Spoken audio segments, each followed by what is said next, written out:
the 24 that was in that battle with Ben Mitchell has gone round. I'm just trying to see whereabouts he's gone round.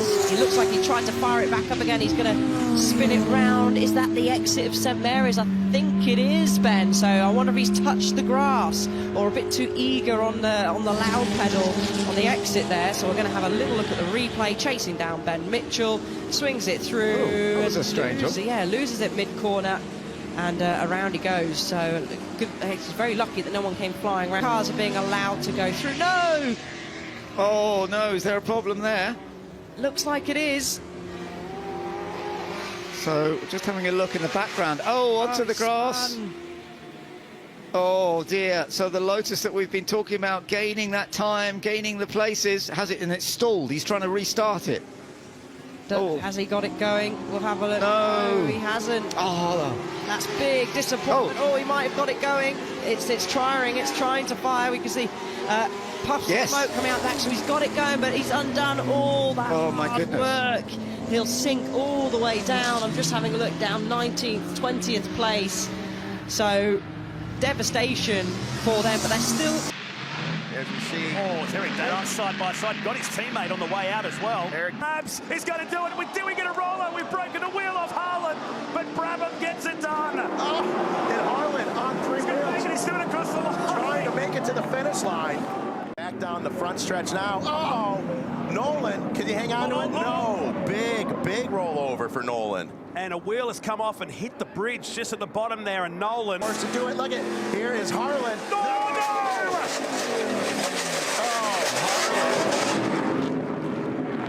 He gets squeezed at the last moment, and trucks scattering everywhere, including Cole. Yeah, they unload that thing to the left a little bit. They big wreck right there. That was Bo Lamastus, nowhere near making that turn. Gets it, just smokes. I think that was the side of Jacob. No, that was Ricky Johnson. Can't do anything as all those around you start to move off and disappear off into the distance. We have had another spin as well. This is Will Hans, and well,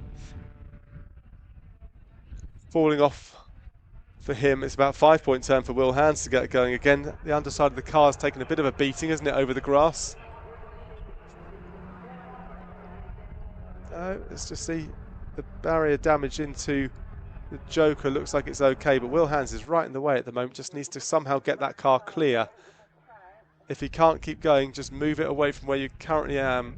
And you can see the bodywork on the back of the Sierra. There is Grant struggling a little bit now. Just trying to find that grip, finds it, and off he goes down the track towards Devil's Elbow, and gets very sideways, and he's rotated the car on the exit, and into the barrier he goes. That's Andy Grant. He lit up those rear tyres, just carry. And over the jump they go, Emery, and then you can see all very sideways as he lands 2 sideways jumps into the tyres, collision, contact, and into the barrier they go. Oh, that is a real shame. Huge amount of damage there though. And I think Pat Duran's also taken a fair bit of damage too. Let's just have a look at Pat's car. I think Pat's car's okay as we look up ahead, and that is Andy Grant. But I think this might be called, red flag has been called. You can see the red flag out. There's a red flag being waved, and I'm not sure all the cars have seen it. Yes, they have now. So they've stopped the race. Pat Duran continues up the hill, but I think he might be down on one tyre, one wheel, and still racing going on. But now they've seen the flag, and still going. Now they start to slow. Oof. They didn't see the flags there, and that was a bit daunting actually, because they went over the jump. They had eased off a little bit, but they weren't fully easing off, were they? As the medics come round and just check on the driver, but the driver is out the car. That's Ray Morgan. He is out the car. Well, that was a real shame to see, because Ray was going so well in that Ford Escort Mark III, but he got sideways. Pat Duran also got sideways off the jump as they both landed off the jump. One was sideways. Pat went through behind him, and as he landed, he was sideways too. Ray Morgan, couldn't quite gather it up, and then Ray just had a little bit of a spin, a bit of collision, took out Pat, and Ray Morgan was well, the one who's come off worst, obviously, as you can see from the front of his car.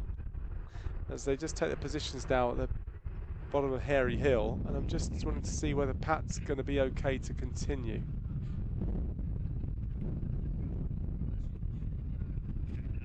That's a sad sight, isn't it? That's I'm not sure that Marshall really wants to be doing that job. He's not doing it with gusto, is he? But there you go. You can pick it up. Just pick it up and carry it. It's a lot easier. There you go. There we go. He needs a stick so he can whittle it along. Anyway, there we go. So this car's going to be collected. You can see Morgan is out of the car and being checked over by the medic. I think he's okay though. But a huge amount of contact. It was a great start, wasn't it, by Ray?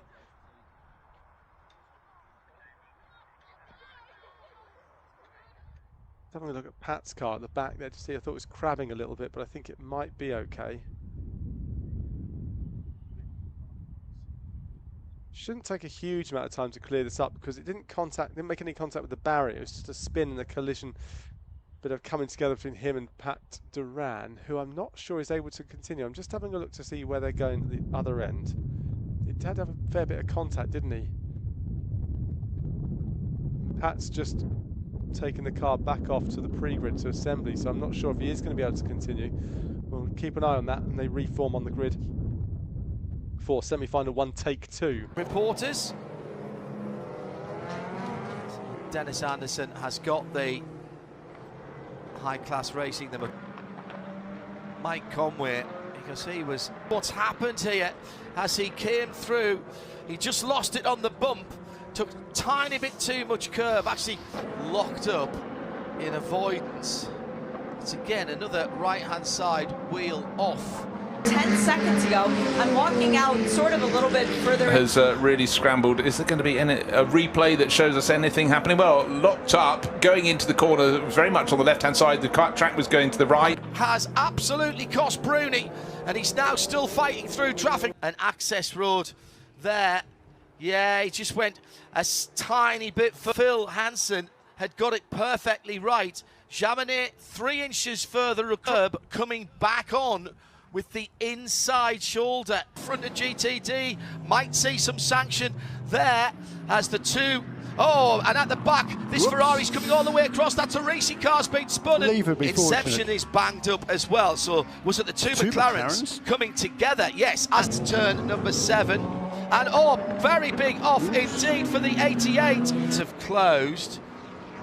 However, oh, he just got on the curb. Just a little bit overcast. Yeah, went down. Saw Hearing, by the way. Whatever the problem was for AF Corsa, it was last time around. Half spin, no, full spin from the Riley number 74. He has to sit round with coloured pieces of paper and go, right, at such and such a track. And right across the racing line, just came through turn 7. Over the bumps here. Oh, there's a touch on the leader, he's off! He's off, that's a huge one! And Durrani's over, this is full course yellow, the car's upside down, clipped a GT car. It was just a slight catch of the left front. Tyre barriers absolutely doing their job and dissipating the energy. But that's a big off at a fast part of the circuit. Josh, who was coming up on Michael and just missed his braking. And she's in the back of the back of the Porsche. Oh, got a push behind the leader. Now what happened to the right car? 3 into 2 into 1 didn't quite go. He was smiling as he said that. Well, let's see if we can work out whose bodywork it is. It's a piece of road by the number 4 Corvette, I think. Yeah, they've come together. 6 of one and half a dozen of the other. Now, just before, well, let's find out where the bodywork came from. Again, it's side by side, right behind him. Oh, another. Can't see them out there. All right, Colin Brown dives up the inside of that. And then, I think he went off again at turn 9. Their driver change very early on in the race. It hasn't worked for them. And oh, it was just a Reeb losing it on his own. And then So what happened there? Concrete wall for Delatraz, turning in, loses the back end. 66. So now keep an eye on Stephen McAleer in that number 66. Meanwhile, the leaders coming through to his advantage. Still 22 minutes to go. Down the inside for the number 7, and there's a touch there, and the two Porsches have been held up, and De Filippi has a full nose in two pieces because he did the... So what happened there? Oh, did he get a wee bit of a side swipe? Yes, he did. It's all great going into... Oh yeah, absolutely. Then the navigation system stopped to work, and then Ginier passed me, and I was in the dust, and I hit a big rock. I didn't see it, and unluckily make us roll.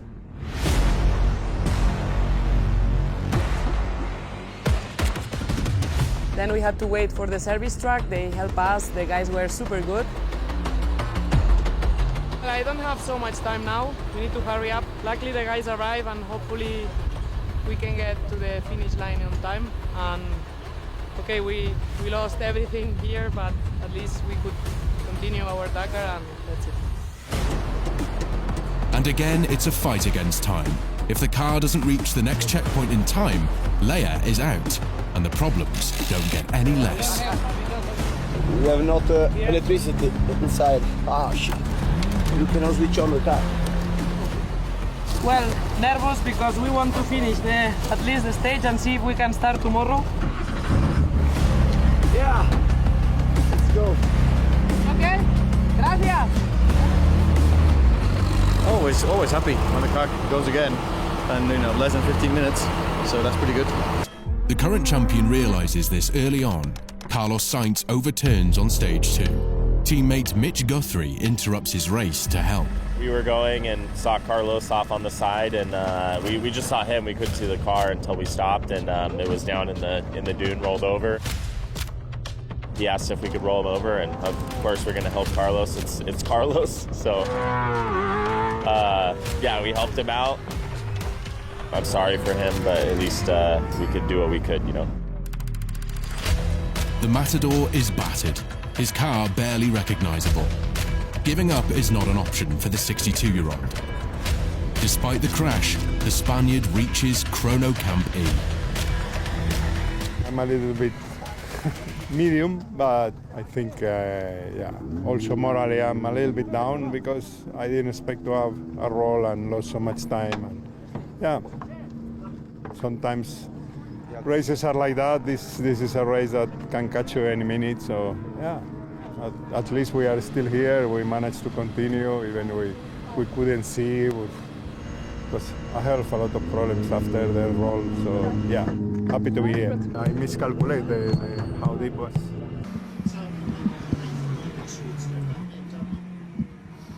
Oh, trying to make space on the curbs, snaps out of his control. Ooh, tap as well. I see, I'm sure. Can't see any other cars around him just yet. I'd say that was just a bit of a lock-up, wasn't it? Yeah, here we go. So the right going misses, and yeah, that launches the car over the left-hand curb. Speed limiting button for that, and again in replay. Yeah, I think you're right, Anthony. It's delaminated, or has he torn it off? Oh no, you're right. You're absolutely spot on. Torn it off in the gravel. So as we know, Blanchimont now turn 17 isn't flat out for these cars. That is a hell of a rough ride, and the driver would have definitely felt that. Who's in Oliver Rasmussen. Well, 2 minutes 45 of the session. That's not coming back out. That's ripped the floor off. Well, so, the splitter at the front, anyway. So we rode on board a couple of cars now. We would not be seeing a replay. So Alex Malikin, car snaps away from him, going up over the plough and. Nasty. I know how that feels. And poor old Alex Malikin. Yeah, there's the car got away from him so late. That's the problem in the compression, and nothing he could do after that to bring it to a standstill, to safety. Hansen got hit from behind. Who are we on board with? Because they always want to keep at least 2 tires hot enough on the car to be able to start very quicker on the pit lane. What a mistake to make. Oh, bottoms out over the curb. But it snapped sideways and then got onto the curbs. He momentarily catches it, has a bit of a tank slapper over the grass. The left rear connects with the barrier. Is that enough damage? I think it might be enough damage to take that car out of the race, you know. Hopefully they can get it back, but what a high-speed shunt. Touched with the left rear. To the flag. Oh, trying to go around the Porsche, and the dramatic moment there as Bamba's car gets air underneath it and nearly flies. Pulling out on, he's overtaken the BMW and then tried to go.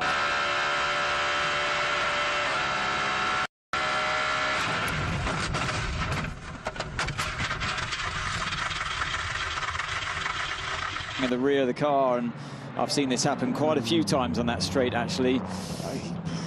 That was a horrible impact. That was, yeah.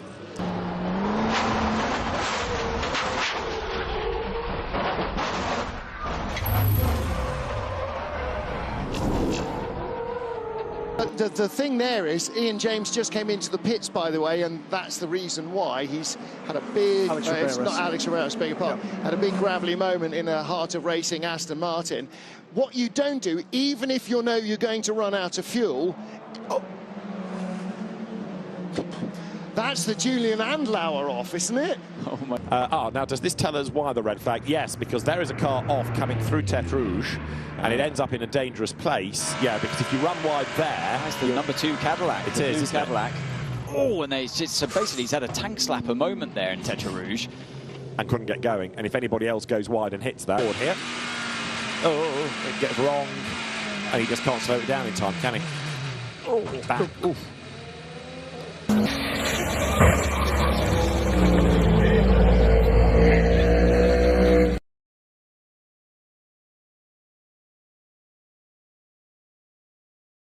Steered, and you're right the first time. I think he got the grass the first time. Got it back together. Had dirty tyres potentially. Well, yes, that's the it. snap, then it went by the... All right, he spun round on him, yeah. Yeah, it's the filth on the tyres, isn't it? Because suddenly you've got hot... So, I've been... This looks like how it happened. Yeah, just way too late on the brakes. And too late to bail and get onto the tarmac there as well. No, because number 12 didn't go out at all. He'll start 7th, number 12 will start 8th. So this is why we highlighted the corner on the... I was into another car. It was into another car. Lexus! It's the Lexus, it's the family car. It's the car from the same manufacturer. Oh, he just brakes in front of it, or it totally caught him out. That would have caught me. Gone down into the Forest S's there, got it over the bump on the way down there. It's just lit the rear up under traction. Bizarre shunt. You're normally so over the front end at that point. And I think that just shows you how on the limit. Triple pass, potentially. Look at that. And once again, the 47 with a third incident of the day. Got wide, there we go, on the brakes with too much right-hand lock on.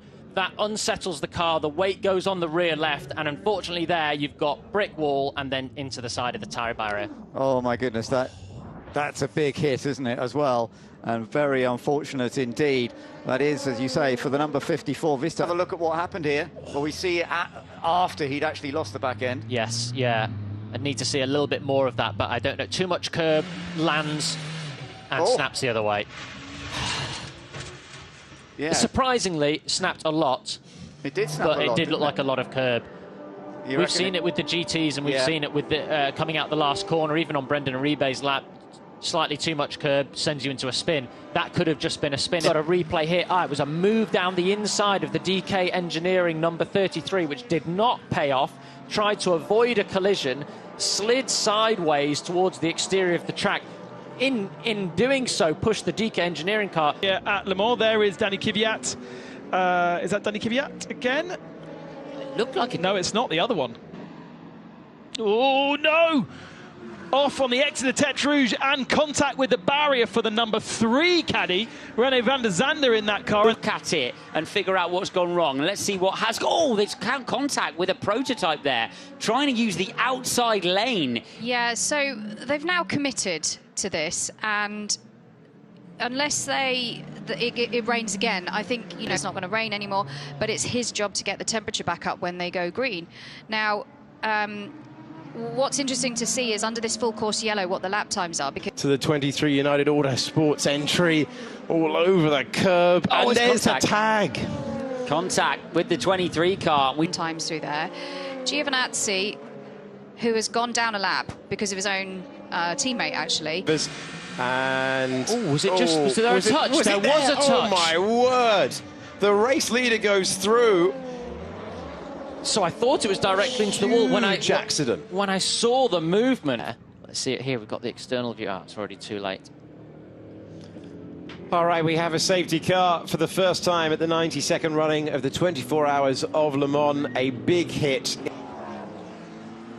And then, oh. Go on the white lines. Wheel spin over the crest on the white lines. He does tap there. Oh, not tap. Front left. So not what we can see on the camera radio. I lost it. I lost the car. Oh, and you can see the damage on the front end. That's hefty. Racing when it's purest, it's raw racing and the slipstream duels, how you position yourself, inside or outside. Yourself out of the gravel. There's the P2 car, going straight on. And then bang, 155 was accosted by McLaren. It's 59. One of the UA cars, you're right. It's Gregoire Saucy. Because the other yellow was much further back, so this is going down the inside, got the power down, offline, Oh, it's done some damage as well, unfortunately. Hopefully it misses this GR Racing GT3, it does. Wet on the left-hand side, snap, focuses the other way, and that's it. It's just, there's no saving it from that point, and that's you reckon that's done, that car? Done, if not in the pits for an hour. Yeah, absolutely. That's a heavy hit. And that is exactly the risk of putting on slicks in these conditions where you've still got rain. Was there contact? I don't think there was. I think he just got wide on the water and it snapped the exact same way that Nazar snapped, but into the tyre barriers. So it looks dramatic, and it is dramatic, but the barrier has done its job. So the car looks worse. This is actually from the CCTV, so it doesn't look like there's contact, but yeah, a big snap, very safe. Oh, glad the marshals are okay as well. Glad the marshals are okay there. Top. It's all around the back where it went in backwards. Here you go, the spin goes in backwards, bosh, and then the driver just holding on. But you can see from that, there's... We understand we have re-established our transmission. We apologize for the technical difficulties as we come to you from halfway around the world in Le Mans, France. Bob Varsha, Alan McNish, David Hobbs, Calvin Fish, and Andrew Marriott. Currently on duty, we have a big staff of Speed Vision announcers here to bring you every hour of the 24 Hours of Le Mans. And it appears there is rain out there. Heavy rain out there in the Porsche curves. You see just a portion of the massive crowd that has turned out for this race. Expected to be 20 or 30,000 more than the 200,000 who showed up last year, and it is now pouring out there. Look at that. Now, this is absolutely a driver's nightmare. Slick tyres, which they all decide to go on, and look at that rooster tail. I mean, you'd have to be so careful in this. Well, the thing is that on slick tyres, the tyres are very smooth, and the aquaplane, in fifth gear, the car will be aquaplaning coming down there. The teams will have seen this on the television and being able to radio to the drivers behind Laurent Aiello. He's the first car. He's the one that will feel every single problem. Now, we should point out, as you're watching these pictures of a rain-soaked racetrack and rain pelting down, it is dry and sunny in the pit lane, and Stefan Johansson's off. Yes, that's at the Indianapolis corner. Stefan Johansson's gone in a bit too quickly, and the nose is off the car, the rear wing, etc. He's had an accident, spun coming into the corner under braking. This, of course, is normally an incredibly fast corner approach, but in situations like this, obviously these guys taking it very coolly. But see the track marshals swarming out there. With slick tyres, as Alan said, when the water the way it was raining earlier on today, and obviously the way it's raining over there now, you get this terrific build-up of water just instantly, and slick tyres just won't handle it. It's like the crew has a set of everything out in the Audi garage. Well, that's the big question now, because undoubtedly Aiello will be into the pit, but what are they going to put on? It's dry here, it's wet on the other side of the circuit. There you see how dry it is in the pit lane, but we can see the showers approaching from our announce position high above the start-finish line. Look at the gravel coming out of that car. Oh. maybe low at the left front as well. It looks a bit down, doesn't it? Well, it certainly hit the Armco barrier, there's no question about it, but that car is going to be in, as we see, another one into the gravel. Looks like Eric Bernard. And he's high-sided, so he can't get out unless they get some help. Well, let's be honest about it. Aiello's gone past. Aiello has not gone into the pits. Wow. He's decided to continue at the moment. He must feel that the dry section of the circuit will gain him more time than he would lose on the wet part. Certainly a brave decision. That's incredibly brave. That's at the entry to the Porsche curve there that the number 5 car's gone off. Well, look at this picture. Here you have shadows cast by sunlight while the rain is pelting down. Must be a good rainbow there somewhere. One of the Bentleys is coming straight into the pits. Followed by the sister car. I've got to be honest, I think I would be more inclined at this stage of the race to come into the pit. Well, you simply can't risk it this early. Well, the other thing is, though, that once the car is on the wet part, there's very, very little the driver can do. There's very little control he can put into it. Let's get down to the pit lane and Andrew Marriott. Yeah, well, I'm down here in the Bentley pit. Both cars, the 7 car and the 8 car, came in almost in unison. You can see the wet on the bodywork of the cars, and they're going to fit the Dunlop intermediates here. They are topping up the fuel, and everything's in very good order here. Of course, this may be a new team. But very experienced people have been running at Le Mans for many years. Calvin, you.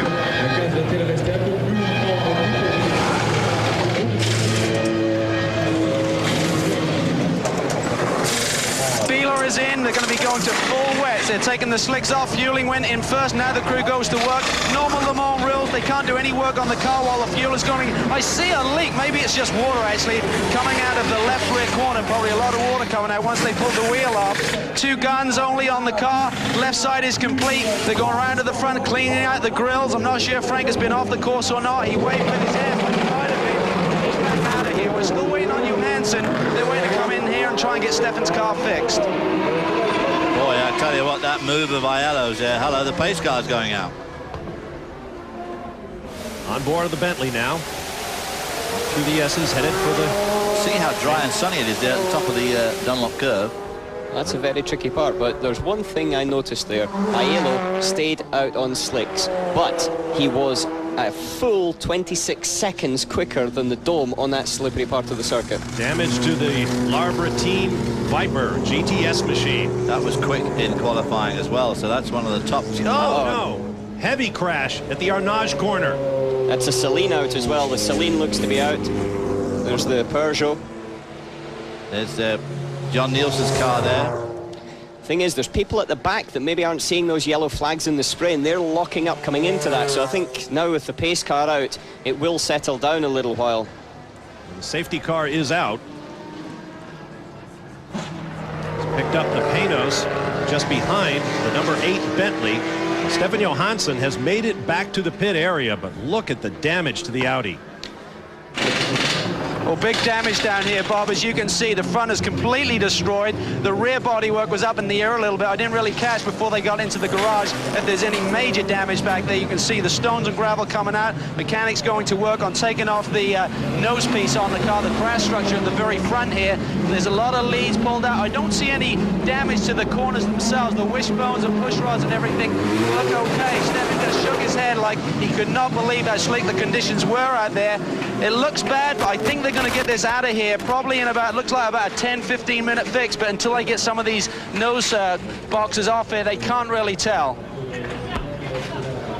Well, we saw last year when they completed a miraculous 6-minute rear end change on these Audis that they have a modular construction and they can do amazing things to these cars if they have the pieces ready. The champion car also damaged the end plate on the wing there, swinging. He had a spin down the Porsche curves as well, I believe. Well, as you're saying about the gearbox change, but that whole engine cover comes off with the rear wing attached. So therefore, it's very, very quick to change many parts of the Audi. And that was one of its benefits last year, as well as the speed going around the circuit. That's the Ascari, the number 20 car with Xavier Pompidou driving. That's a Judd engine too. That's one of the big cars. Pitted from 12th place now. Extraction continues out on the race course. The car to the right is one of the LMP 675 cars. That's the Rowan Racing Pilbeam Nissan, as the engine cover comes off the back of the champion Audi. And there was Aiello, had already come round behind that slow-moving car. So Aiello managed to hang on to the road there. So it seems like he's must have incredible feel for this car in the wet. Laurent has got incredible feel generally. He is I've raced against him and I've raced with him. He's been my teammate here twice in the last 3 years, and the guy really knows how to drive. Calvin, what can you add on the champion car? They've changed the rear deck because the left rear wing end plate was damaged when he spun off the course. Not majorly, but enough to destroy the handling. Quick change there, lost about 30 seconds, and Ralph takes it back on course. The action continuing. The number 57 car started by David Terrien of France. I can ascertain that that is a particularly slippery part of this road. Having had a nasty incident myself there in 1972, the 37 car coming in, not looking too happy. That's one of Dick Barber's Reynard Judds running in the LMP 675 class. They were really hoping for better things. That's Milka Duno from Caracas, Venezuela, one of 3 female drivers in the field, bringing that car in. Last year, Dick Barber ran GT Porsches. This year he has moved up to the prototype class with the LMP 675. Local yellow out in the Arnage area. Still very wet on the Mulsanne. Dramatic start to the 24 Hours of Le Mans. We'll be right back.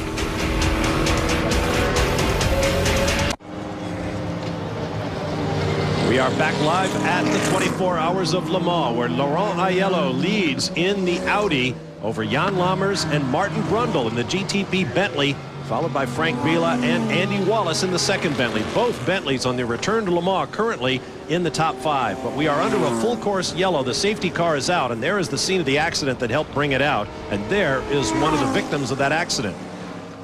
That's the number 61 Celine that was started in this race by Tony Seiler, sharing with Swiss gentleman racer Walter Broom and Charles Slater from Fort Lauderdale, Florida, former owner of the International Motorsports Association. Aiello's last lap was 2 minutes and 20 seconds slower than his best lap of the race so far, but it was still 48 seconds quicker than the dome of Lammers. This car is damaged badly, Bob. That front end is severely compromised, as they say.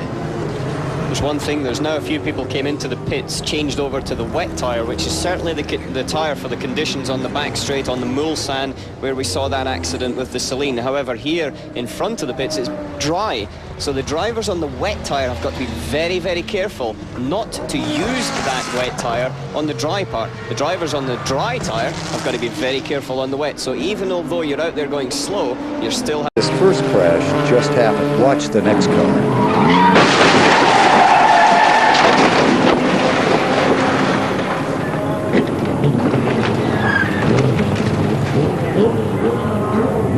This guy starts to climb out of his car.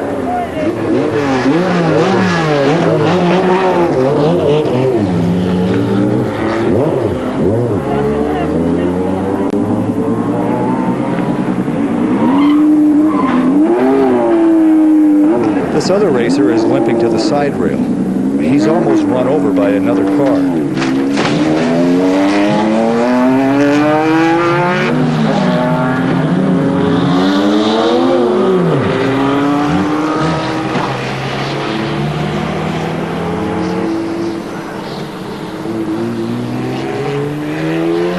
This is the car that almost hit that guy.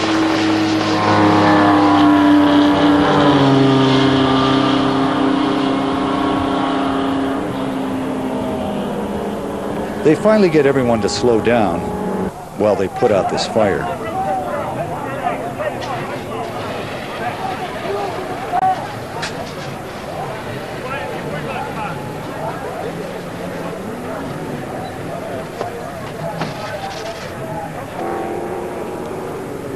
Here's what the whole mess looks like in slow-mo.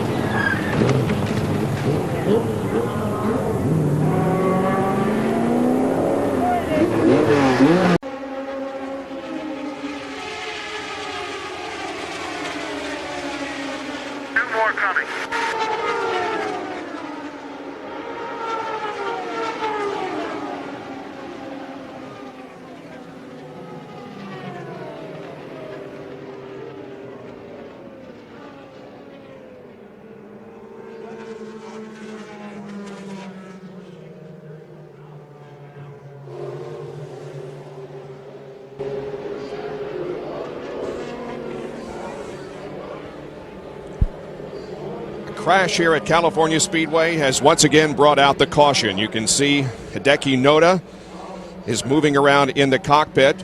The safety crew is there extinguishing a fire that broke out in the rear of the car. Obviously some very heavy damage. This is the first caution of the day that has been brought out because of an accident. We had a couple of debris cautions and one caused by a blown engine, but this is the first incident of wall contact that we have seen so far. There is Noda climbing out of the car, and let's replay it, Scott. I think what was happening here, guys, was it looked like Scheckter started to have a problem. We don't know from what, but he started to slow down off the pace. Noda did not see that and drove directly into the back of him, sending both of them into the wall. Now here we look at it again. See, Scheckter just starts to slow, and you can see at this point he's already contacted the back end of Scheckter.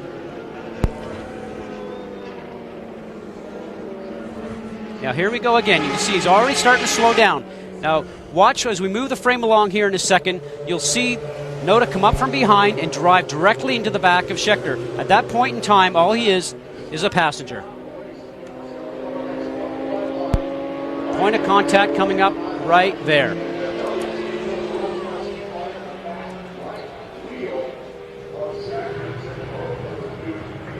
Now we don't know whether he had a handling problem, but it looks like possibly an engine problem, something of that nature, because the car seemed like it was going well through the turn, but you can see he got punted from the rear. And we're going to go back down to Gary for an update. Scott, I think I've got Owen Snyder here who's going to explain what happened. What was the problem for Thomas, Owen? Well, we were looking at some things. We definitely had to come in and stop one more time. There were a couple things we were concerned about. We're thinking about calling them in the pits and trying to get them to slow down a little, come in, look at a couple things, do our last stop, put fuel in it. Was it motor related? Was there a hesitation or something there in the engine? Well, we were concerned about a temp. We were going to come in, clean the radiator screen, see if that was going to fix it or not. Like I say, we're trying to talk to him. We got the spotter talking to him, and it's hard. I mean, it's hard for him to get used to this wheel-to-wheel racing, but I'll tell you what, he did a heck of a job up till we had the problem. We're pretty proud of him. Thank you very much. He was having a great... I think we're gone about a tenth quicker than he did yesterday. Well, the concerns that Bruno said about... Oh, Townsend Bell, big hit. That's down in 3, I believe. May have gotten the left front wing. Yeah, could be a similar accident to what Cristiano Damata and Mario Dominguez suffered yesterday. I was out there this morning watching at different points on the track. That is coming into 8, I believe. Yes, that's coming into 8. Right. And same thing. It twitched the one way. Same thing. You have a little bit of a side load there. You're coming around that kink. You're braking on an angle with a little bit of load. You're not completely straight. Might be the exact same thing where the back end jumped out on him. Might have only had one hand on the wheel. It's also very, very bumpy there. So, twitched the one way exactly like Cristiano's going into turn. When his was into 3. This is into 8. Another of the former Indy Lights drivers with experience here in Toronto. A Californian driving the Vistion car for Patrick Racing. Trying desperately to get his car back to the pits. There is Shinji Nakano. Good story behind the Japanese driver coming off the best weekend he's had in his career. We'll tell you about that in a moment.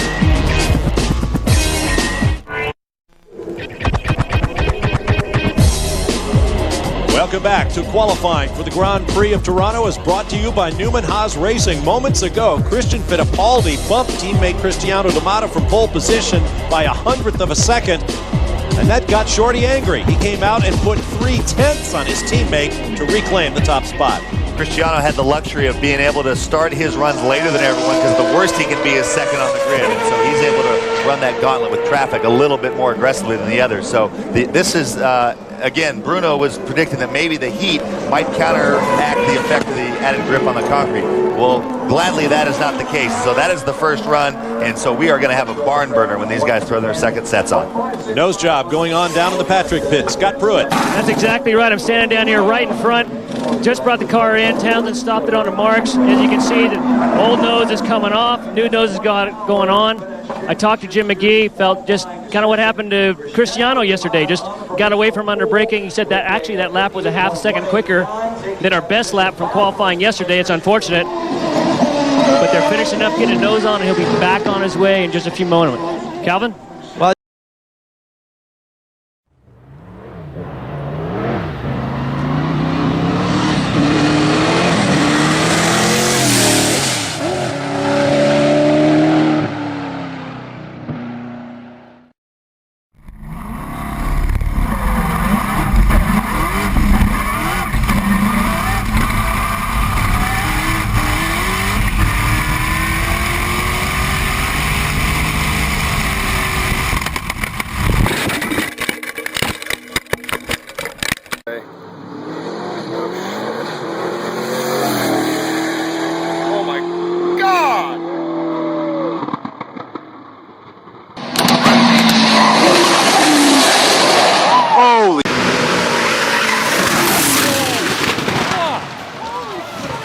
Holy shit! Over and help him out. He just got out of the car.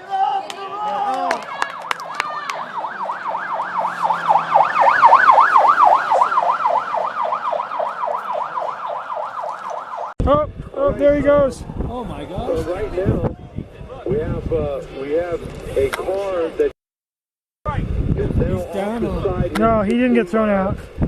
That was a quarter panel. The rain was bad news.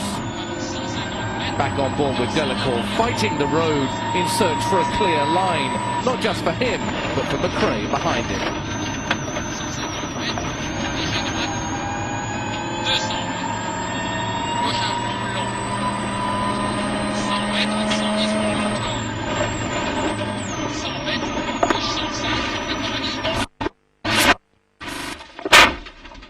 But 22 kilometers into the stage, the halfway point, disaster strikes.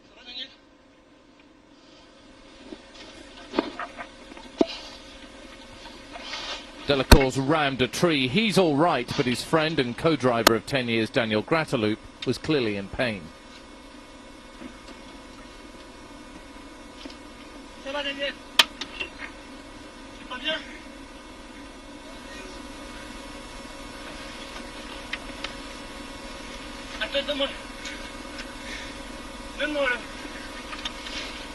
Delacour grabs the emergency SOS sign and goes for help. Colin McRae's next through the stage.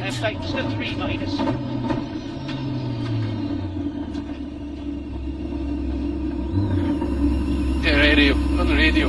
Okay. Whilst Nicky Grist calls for help, McRae rushes to help Grataloop, but the car's wedged under the tree. It's broken in two.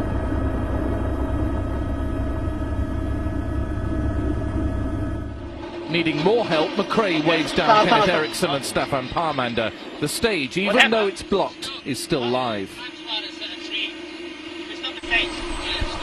With the help of Eriksson and the guidance of a local doctor, the drivers free Grataloop, whose side of the car took the full impact of the crash.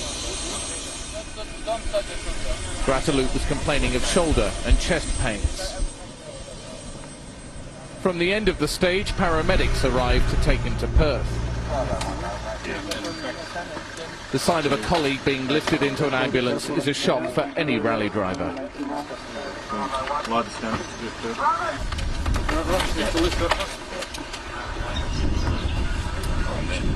Incredibly, despite the crash, Delacour was able to drive his car out of the stage,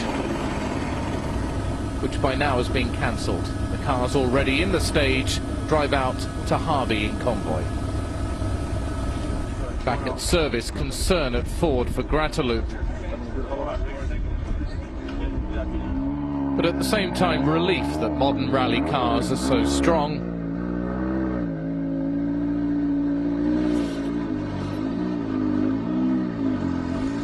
And that Delacour emerged unscathed from the crash. Okay, I am not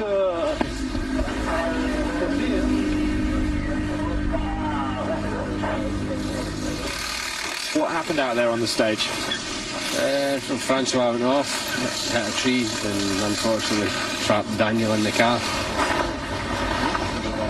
big crash. We were going too fast and first on the road, but it's not because of that. You know, I was pushing very, very hard, and it was in a very, very narrow part. You know, in 5th gear, something like that. And the first corner was right corner. My pace note was 110, and in 5th gear I hit my side first. You know, the tree on the left side. And after that, the car came directly on Daniel's side, sideways, and hitting a big tree. Very sad situation on his final rally for the team. To leave on this note is not an ideal situation. I think, fortunately, Daniel is okay. That's the most important thing.